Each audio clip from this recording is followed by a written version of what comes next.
راشد خان ملي لوبډلې ته د بیټسمین په توګه راغلی، خو کله چې کرکټ پوهانو د ده بالینګ ولیدی نو ده ته یې وویل چې باید پر بالینګ کار وکړي.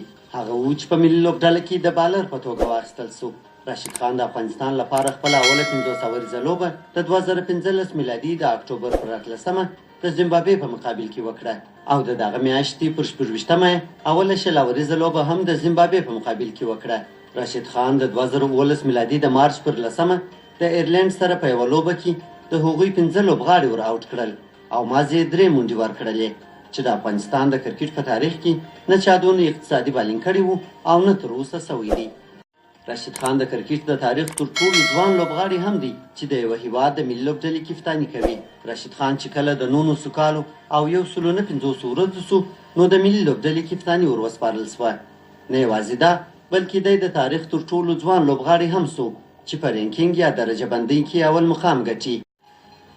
راشد خان که څه هم د 2019 میلادي په نړیوال جام کې ښه ونه لوبېدی، خو بیا هم تر دغه جام وروسته یو وار بیا د افغانستان د درو سرو فارمټونو کپتاني ور وسپارل سوه. دی په کلبي سطحه په زیاتو خارجي او داخلي لیګونو کې د مختلفو کلبونو سنرایزرز حیدرآباد، ګایانا امازون واریرز، تمیلا ویکټورینز، اډیلاید سټرایکرز، سسکس، ډربن هیټ، کابل ځوانان او بندي امیر شمارانو لپاره لوبېدلی او د جن لپاره اوس هم لوبېږي.